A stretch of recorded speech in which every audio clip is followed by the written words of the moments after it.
And welcome back to the Wellness Paradox podcast. I'm so grateful that you can join us on this journey towards greater human flourishing. As always, I'm your host, Michael Stack, an exercise physiologist by training and a health entrepreneur and a health educator by trade. And I'm fascinated by a phenomena I call the wellness paradox. This paradox, as I view it, is the trust, interaction, and communication gap that exists between fitness professionals and our medical community. This podcast is all about closing off that gap by disseminating the latest, most evidence-based, and most engaging information in the health sciences. And to do that in episode 90, I'm joined by Monica Forquer.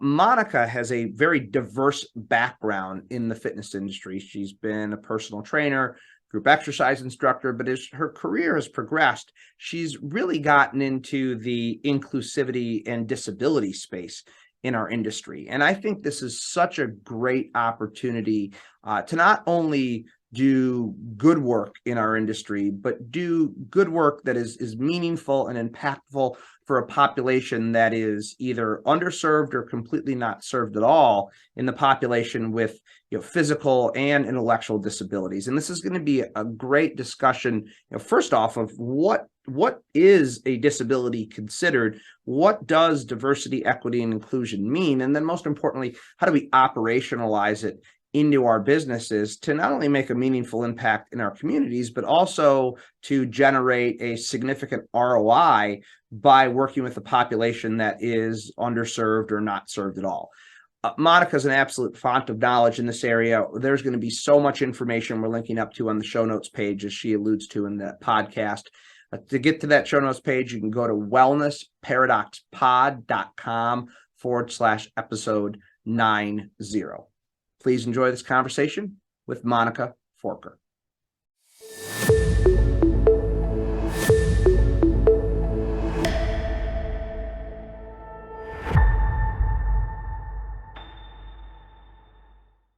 Today, we're delighted to be joined by Monica Forquer. Monica, thank you so much for joining us. Yeah, thanks so much for having me. So really excited to chat. You and I first met at an IRSA conference about a year ago, I think, and I heard about the work you were doing, and I followed the work you're doing, and it's in the inclusivity space, which I think is such an important conversation for our industry to be having, and that's what we're going to chat about today. But before we launch into that, why don't you just give us a little bit of an idea of your background to provide some context? Yeah, sure. So let's see where to start. My background is really all in the fitness space, and by trade, I am an exercise science major, and I have a master's degree in exercise science, but my focus has really been on promoting physical activity, especially within populations that need it most. So people with disabilities specifically. And the last several years, I've focused a lot of my attention on people with intellectual disabilities specifically.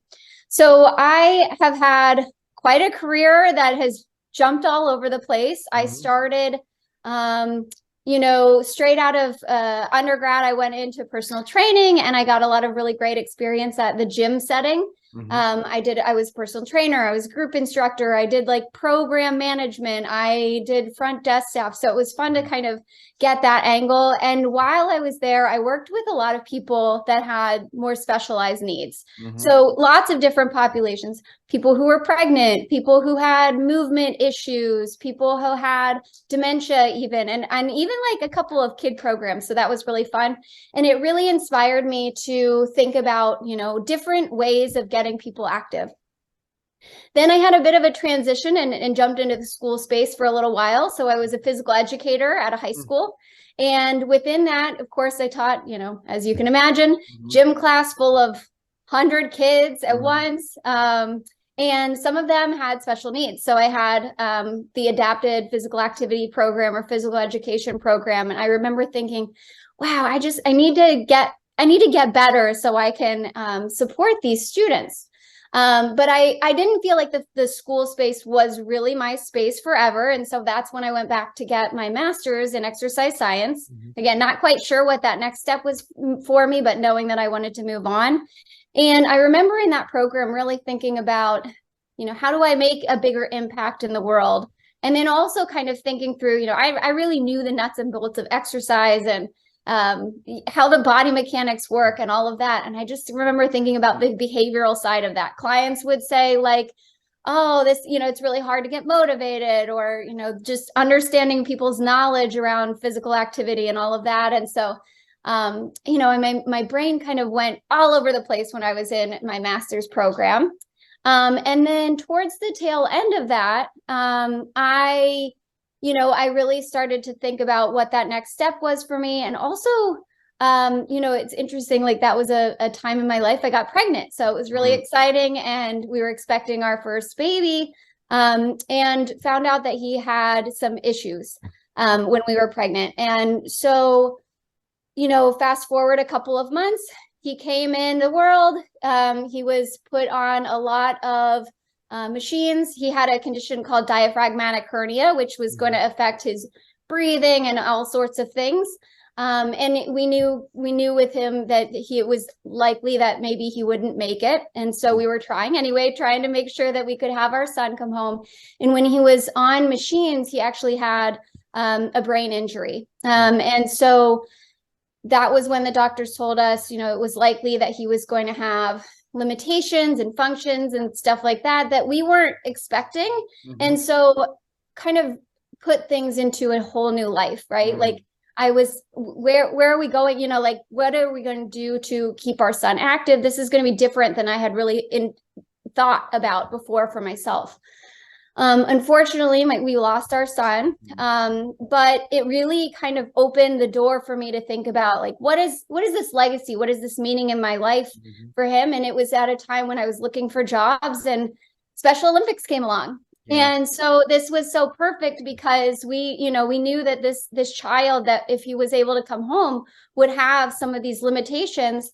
And how perfect was it to be able to kind of work in this space where I'd be able to support people that would be like my son, Sammy, and, help them to be healthy and strong. And so I was just really excited. It was a perfect time in order to, think about that piece of my career. So that's how I got into this space. Yeah. It was a lot longer than probably expected. And then over the last several years, I've worked for Special Olympics and helped them to develop all of their fitness programming. So we can talk about, like, what does that mean in the context of Special Olympics here in a minute. And then a few years ago, 2 years ago, I went back, and now I'm in a program for Doctor of Public Health. And so that's been my main priority. So I'm stepped back into a consulting role at Special Olympics. And I'm also supporting another organization, National Down Syndrome Society, with my work. Awesome. Well, thank you for sharing your whole story there, especially the more challenging parts. Talk about a meaningful reason to, find a career pursuit. I didn't know that about you from our previous conversation. So I think that's a very strong why as to, why you do what you do. So you mentioned some words in there that I think are important for us to unpack a little bit. And I started with the word at the top. It was the word inclusivity. This is a buzzword in all industries right now, not just the fitness industry per se. But from your perspective and your work, how would you define the word inclusivity, at least operationally, for our audience? Sure. We'll dive into a couple of these things. So I think we hear diversity, inclusion, equity, and a lot of them kind of sound like the exact same thing. And so if you're not in this space, it might be harder to kind of wrap your brain around what is different between those terms. So we'll start with diversity, actually, if it's okay. Yeah. And diversity is really kind of just a lot of different people in one setting, right? So it could be a workplace diversity, or schools, or, in our case, gyms and fitness centers, and really trying to recognize the people that are present from all different backgrounds, race, ethnicity, sexuality, ability, all of those pieces. And one of the quotes that I really love, and this will segue into the next definition, is, if diversity is being invited to the party, inclusion is being invited to dance, right? So it's one thing to be able to come into a place. It's another thing to be fully present and fully able to participate as much as anybody else. And so inclusion is really, the policies and practices that a facility or organization or whatever might have that really encourage that full participation of everybody, or equitable participation. So that's the inclusion part, like everybody being able to participate as much as they're fully able to do. And so then the equity piece is really like, how do you do that? That's the services that you provide. Equity is not the same as equality, but it helps to have more equal outcomes. So equity is providing the supports necessary, again, through like policies, practices, programs, to be able to help everybody achieve kind of the same outcomes. So that's kind of level setting. And I know you asked about inclusion, but it's helpful to kind of break down all three pieces. And I think the thing that's really interesting here is we're not necessarily going towards equality, right? That's a little bit different. That's kind of everybody having the same, you know, opportunity in the first place, which is nice, but people sometimes need a little bit more if they've been underserved in sort of way, you know, some sort of ways. So that's where the goal is really like that equity piece, the inclusion piece. Awesome. Yeah, I think you unpacked that really well. And it is hard to talk about, you know, inclusion, you know, without talking about diversity. And, you know, we're going to get into the term disability in a second here, because I think that's important to define. But, you know, we've both kind of grown up in the fitness industry. I mean, you have a very similar background to mine. And I think, you know, I can say, and I'm just curious to get your thought on it, you know, quickly, broadly speaking, we've not been an industry that has done a great job with, you know, diversity, equity, and inclusivity. No. No, not from the gym perspective. You know, it was, like I said, I kind of developed this little bit of a niche in my gym where I was, that I could support people with different needs, but there weren't a lot of people walking in the door with lots of different special needs. We didn't have wheelchair users coming into the gym. I can't remember too many people that had intellectual disabilities coming through our doors, or at least that I knew about. And we'll get to that when we unpack disability here in a minute. And I think that's not really been intentional in my opinion, or at least in the gym that I was working in primarily. I agree. Yeah. And so I think that's one of the most important pieces for diversity and inclusion, is that you might think, well, yeah, we're a gym for everybody, but you really have to think about what is the support that you're providing to make sure that you're a gym for everybody. So that's where that equity piece comes in. How can you drive more people that you feel like are not represented in your gym to come in? And how can you make sure that they are fully able to use your services and your equipment once they are in? Awesome. Yeah, and I'm excited to get into that when we get tactical in this conversation. But you said it a second ago, we do need to unpack that word disability, because I think someone who does not deal with disabilities often doesn't think of like the broad spectrum of what that means. So, you know, from your perspective, being someone who's in the space, how do you view the term disability? Yeah, so I'll kind of go off of the World Health Organization's disability instead of like, you know, my own made up definition. So really the World Health Organization sees disability having three elements. One is impairment. And so those are things like hearing loss or a vision impairment. It may be full blindness. It may be not full blindness, right? It may be an intellectual disability, right? So cognitive impairments. It may be that you have a limb that either doesn't work or is missing. So that's the impairment piece. The next part is really that activity limitation. So again, kind of, if you have challenges with a body part, then that body part is going to have some limitations. You know, it could be any of those. So kind of going back to that, if you have a limitation in your vision, you cannot see as well as somebody else.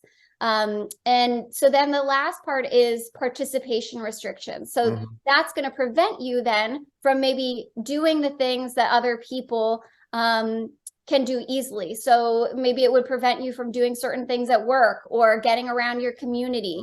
So that's really what we talk about with disability. It can be really broad. It could go, you know, a lot of people envision like wheelchairs or somebody walking around with a cane, but in many cases, the thing that's interesting here is disability. You can't always see disability. And so this is important to know when you're thinking about the people that you're serving. As a fitness professional, you do that intake, you build rapport, and you might ask questions. Sometimes you might be more specific, like, do you have a disability I should be aware of or something? But sometimes you just learn it over time. And so I think that's one of the most important things. And in my work, intellectual disability is often one of those disabilities that is invisible to a lot of people. So they may not know that coming in. And so that's one of the really cool things about inclusion. If you build those practices and policies to try and make your place inclusive, then you don't worry that you have to see that person that has a disability and help them.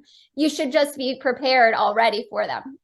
And so I think, in terms of disability, another couple of things to know is that it's more common than I think people realize.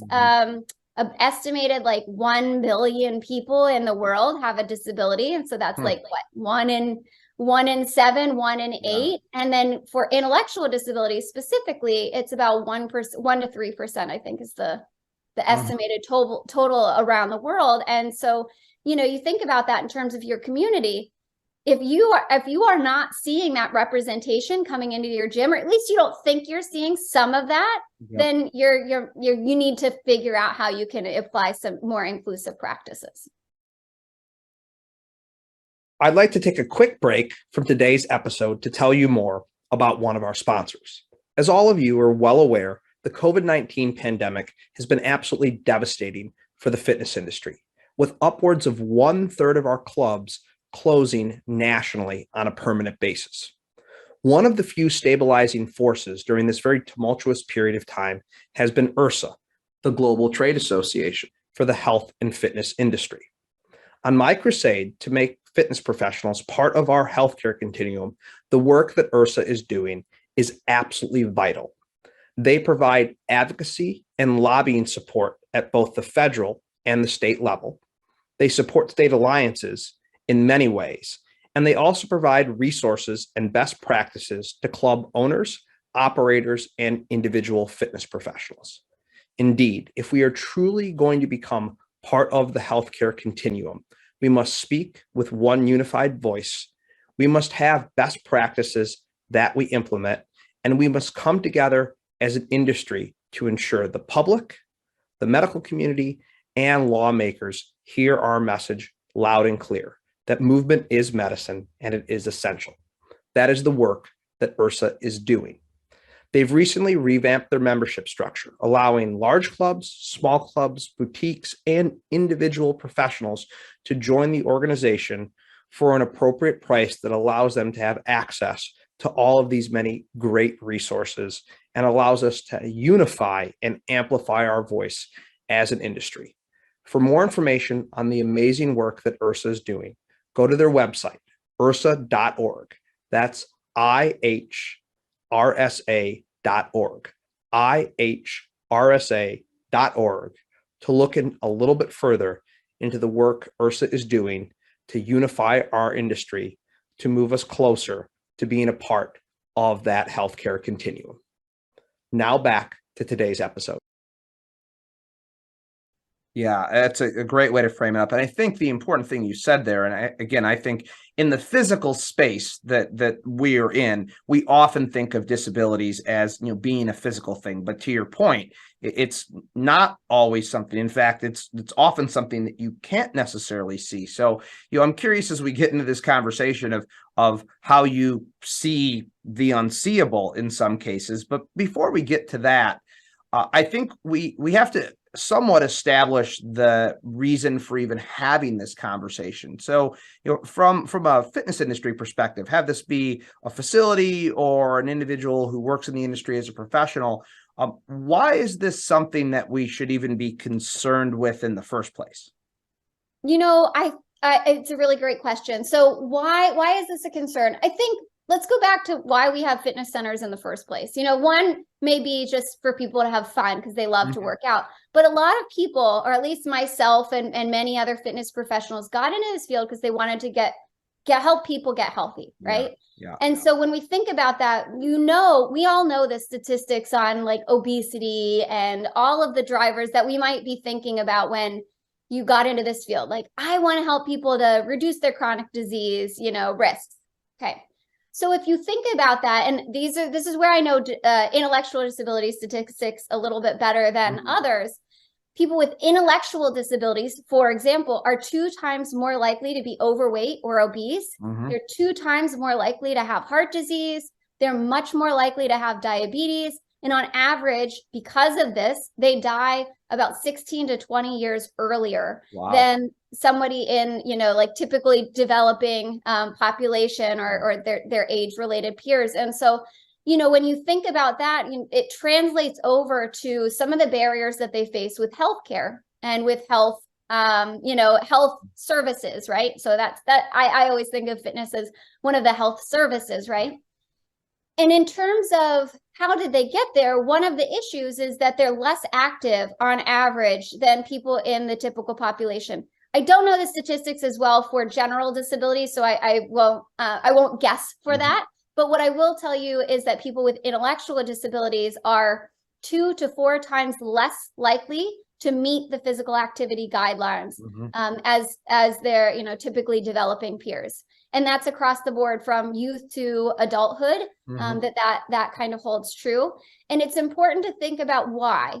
This is not because they want to be less active. In fact, on a survey, I think 81% of people with disabilities in general wanted to be more active than they currently were. But most people are saying that they're experiencing barriers. And so when we think about those things in the fitness industry, and I guess just more broadly, they have less access to services that they need. They might have more difficulties with transportation and with cost. But some of this is really related back to self-efficacy and social support as well. So there are some more specific barriers and then some that are barriers that we all face, but people with intellectual disabilities face them more. And so I guess like when it comes down to being in the fitness industry, you can think about like, what are some of those barriers that it might exist? Well, so intellectual disabilities, person with cognitive impairment, may have a harder time like learning exercise routines than somebody else. Learning how to do, for example, a lunge is really complicated. You have multi-joint movement going on at once, or maybe it would take a little bit longer to learn how to use a piece of equipment. And you may have harder times with things like paperwork, like gym forms, actually getting yourself signed up. So we'll go through some of those barriers, I think, in a moment. But why does that apply? It's because we need to think about how they can come in and how we can help them to be healthier, because they're generally underserved and they really want to be fit. Yeah, I think you nailed it when you said a lot of us, most of us, got into this because we want to help people. And I think one of my frustrations, and I'm sure one of yours at certain points, has been you feel like you're getting the fitter and the healthier. And not that that's not a noble pursuit, because it's great and those people need it too. But there's something just so much more rewarding about helping someone who needs that help. But I also think, and I'll bring this up from my side as a business owner, there's also a economic opportunity here. I mean, the statistics that you talked about, 1 in 7 people globally, that is a underserved or completely not served at all, demographic for the most part, that is actually, an opportunity. Yeah, absolutely. I think that's one of those pieces. And the other thing that I know is challenging for a lot of gym owners is retention of employees. But I think being able to have people that they're working with where they really feel like, wow, I'm making such an impact, that's really huge for employee retention as well. So that keeps somebody motivated, come to work every day and put on their thinking cap and how do I get this like great exercise routine for this person? How do I set up this really great class where all of these people are moving? And so I think that is another piece of that like ROI that you're talking about from that management perspective. Yes, absolutely. And given the labor force challenges, millennials, Gen Z needing meaning in their work. I mean, that's an entirely separate conversation that we won't get into. But I do want to get into some of the stuff that you've alluded to a couple times, as you've been talking, is like, how do we operationalize this? I think we can all universally agree. Everyone that's listening can agree. This is a worthwhile, meaningful thing to do. Our industry should be doing it. But the devil's always in the details. So the question is how? What are the best practices that you have learned through the variety of work you've done as to how to implement this in a fitness business? Sure. Yeah. So I think one of the things that I'll do is I'll start by saying, I haven't learned all of this alone by my own practices. We've actually when I was at Special Olympics, we worked with URSA, and URSA, I think, even brought in some others, ACE and the UNESCO chair, to build out like an inclusive fitness toolkit. And we also learn from our, stakeholders at Special Olympics. We learn from our athletes. So the URSA group, and we did a survey of our athletes to kind of understand their needs and their interest in the gym, all of those things. So I'll in the show notes, we'll keep this toolkit that we've worked together on. And it's something I'm really proud of, because we really thought out, how can we make sure that the opinions of people with disabilities, especially Special Olympics athletes, I guess, but people with intellectual disabilities, is captured. So let's start with the gym level itself, right? Because there's going to be kind of two aspects of this. So first thing that you could do as a gym owner or, like a director might be to just take that scan of your gym, like look around. Do you have people with disabilities, or at least that you can perceive that they have disabilities, coming in your door? And so if the answer is no, then it's time to do something, right? So how can you do something? But sometimes that first step is just building awareness and realizing, maybe I'm not as welcoming as I think I am. So that's kind of the first step. One of my best pieces of advice is that if you are looking to try and support, especially a specific population that has a disability, so like intellectual disabilities or like, people with vision impairment, something like that, it's helpful to reach out to community organizations that might be supporting those people and really work with them, again, kind of like we did on the toolkit, to understand their needs. And so I can walk you through some of the things that are said often, but the best way to reach their needs is to have those conversations and learn from them, because they're going to be able to kind of point out right away some things that you can do or some programming that you could offer in order to immediately start to serve them better. In my world, that would be like reaching out to your local Special Olympics chapter or your local Down syndrome organization, one of those groups. And they're maybe not going to be the fitness experts, but they're going to tell you a lot about their population and what they need to thrive. So then I think one of the other pieces is to think on the layout side of your gym, right? So when we're thinking physical disabilities or maybe visual impairments, do you have a clear path for people to go through? That's one like immediate need. And then, that might even be something that you want to think about from the sensory perspective. So there are a lot of people with more sensory issues. And so, I don't know, maybe you find that your music's so loud that there's a lot of people that they just can't go to parts of your gym because of that. So I think that one's, it might even just be as easy as tweaking the way that you have your equipment. The other thing, this is the more expensive part of inclusion, and maybe even one of your later steps is thinking about, do I have equipment that everybody could use? So I think about one of my favorite pieces of equipment as a personal trainer was always oh my gosh, I don't know what the thing was called, but it was like shaped like a T and you could adjust the arms, right? Yep. So think about that. That's an easy piece that you can adapt. You have to make sure that it's something that somebody could reach, the arms that could adjust, but it's a nice piece that you could like roll a wheelchair up to or something like that. And so having some of those more inclusive pieces of equipment is really helpful. And there are some standards, I think I can give you a link for that too. That might be helpful. And then another thing that you might think about is your training of your fitness professionals themselves, right? And even maybe more broadly, your gym staff, which I'll get to in a second. But I can recommend some training on here, but that's kind of your front line. If people are walking the floor to support, they need to know a little bit about different types of disabilities so that they can support appropriately. How do you do some modifications in your class, all of those kind of pieces. And then on the other side of that, like your frontline staff, your front desk person, your membership consultant, like just some basic training to help them. Maybe, in terms of intellectual disabilities with like communication and making sure that they're thinking about how they're communicating to people with disabilities. Maybe in the membership office, it's how am I explaining this contract, which is like a bajillion words and got so many parts and pieces. So those kind of things can really help. And, in many cases, not require a lot of cost to your gym. Again, kind of going back to your ROI, like great things that can happen without a lot of funding. And let me see if I think I've covered and then the only other thing that I would say is one big barrier to a lot of people with disabilities, intellectual and otherwise, is cost and transportation. And I know that's a challenge for gyms, but you may consider, we already talked about getting engaged with your community organizations. Maybe it's members of that community get a discount.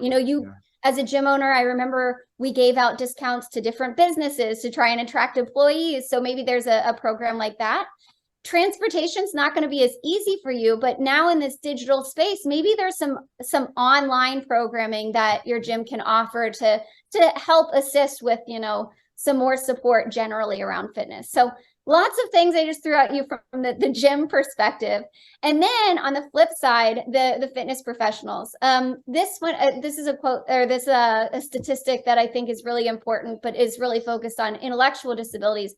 86% of fitness professionals report that they don't feel like they have enough training to work with someone with an intellectual disability. And I think, as somebody who came up with general exercise science, general personal training certification, I remember being like, oh my gosh, but this person has, and I'd be nervous. But the great thing is there's a lot of training out there. And so what I'll do is I'll highlight some of the pieces that we have included in, we worked with ACE, American Council on Exercise, to build out a training specific to working with people with intellectual disabilities. Again, I'll keep that in the show notes for everybody.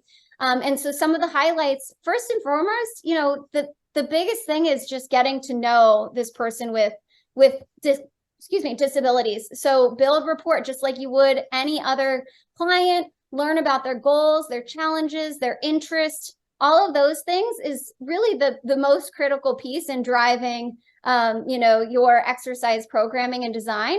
And then you will want to know things about like communication strategies. These are people just like anybody else that have, needs and interests, and they may have some communication challenges. So just be patient, but talk with them just like you would any other person.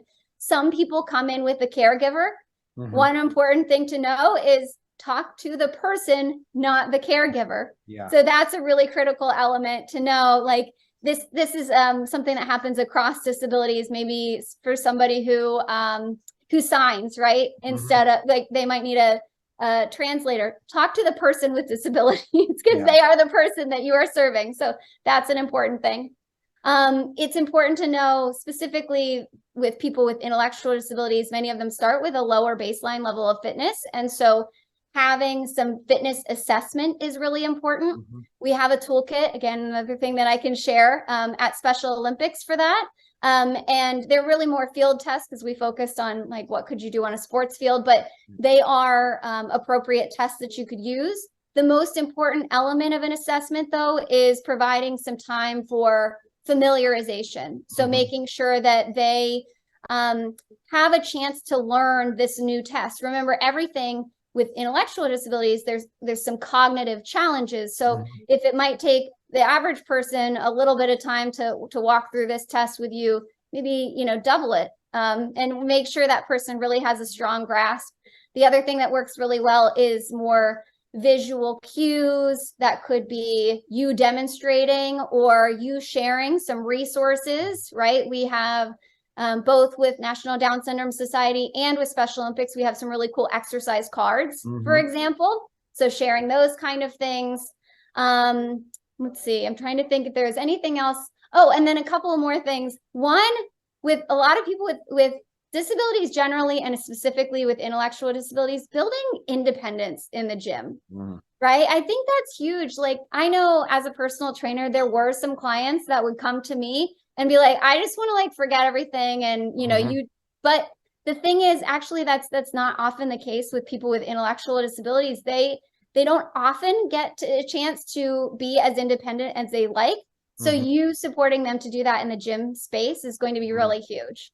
And then the other thing is, as a fitness professional, knowing that some of the people that you're serving with disabilities have a harder time coming in the door, you know, because of transportation issues, you think of ways to support them outside of their session, even if it's just recommendations. Hey, outside of here, go on, you know, a walk, or here's a routine you can do in your living room, those kind of things that can really support. So I know I gave 100 bajillion different ideas, and there are many more in the trainings that we have and the resources that we created. So we can link to those.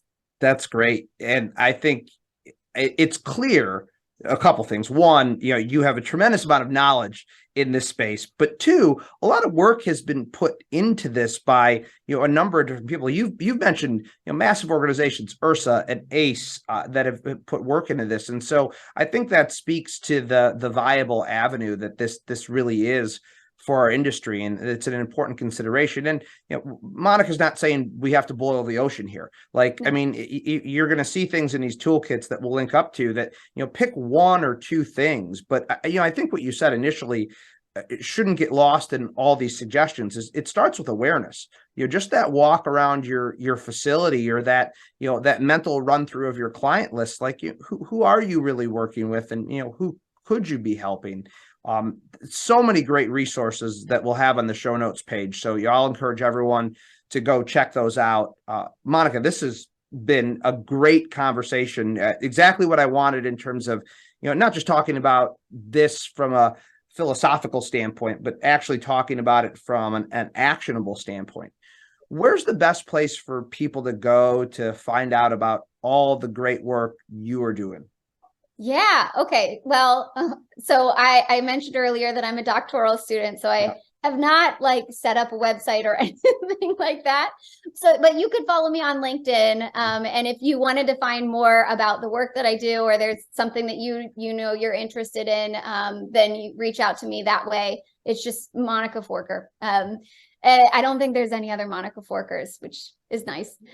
So, you know, that's the best way to reach me. And then, you know, if you're interested in some things, again, we'll link that up to the show notes, but follow Special Olympics, follow National Down Syndrome Society. We are doing some really great work in that space. One thing we didn't really talk about was more specialized programs. And so that's some other pieces that I work on, and you can, if you look at their resources, you can find out more about. But again, I can keep that in the show notes for everybody. Yeah, and there's local Special Olympics chapters. You know, to your point, I mean, you know, I remember 3 or 4 years ago, we did some work with the local Special Olympics chapter with their figure skaters, and I was being taught how to figure skate by some Special Olympics figure skaters, and that's right here in, you know, my local community. So it's more of a localized resource than I think what most people realize. And so we'll also link up to the Special Olympics website and the National Down Syndrome Foundation's website. We'll link up to all that in the show notes page. So you may spend as much time on our show notes page as you do listening to this podcast today. I hope so. Monica, this has been great. I'm gonna end the podcast with the question I always end the podcast on, which is, you know, my thesis for the wellness paradox is there's this gap between, you know, fitness professionals and our medical community. And I'm always curious to get every guest's perspective on this, but particularly somebody like yours who has such a varied experience in our industry. If you can give the fitness professionals listening one piece of advice to close off the gap with our healthcare community, what would it be? I think it's it's really networking and showing your experience, especially, you know, those of you who are listening who are like, yep, check the box. I've already got, you know, some sort of certification for working with people with disabilities or something like that. I think it's kind of reaching out and seeing how you can support them to better support, you know, their patients. One of the things, I actually had a conversation just a little bit ago with a doctor who focuses on working with people with Down syndrome. And this is true, I think, with many doctors that serve people with disabilities, is they often get very focused on some of the elements that are specific to the disability, which leaves them less time to support some of the more chronic disease needs, right? And they maybe don't even know where to recommend. How do you get more active? How do you, you know, all of those pieces. And so you as a fitness professional can be that person. You can, you know, you've shared with your, with the you know, doctors in your area that you have that knowledge and you can support and fill that gap for them. And so I think it really is just making sure that, you know, you recognize, or you've shared that you're a resource in that area. Awesome. Yes. Networking. So important. Monica Forquer, thank you so much for joining us on the podcast. It's been my pleasure. Well, I hope you enjoyed that conversation with Monica as much as I did. If you found it insightful and informative, please share with your friends and colleagues. Those shares make a huge difference for us. Any information we'd like to share with you from today's episode can be found on the show notes page by going to wellnessparadoxpod.com/episode 90. Please be on the lookout for our next episode that drops in 2 weeks. And don't forget to subscribe through your favorite podcast platform. Until we chat again, please be well.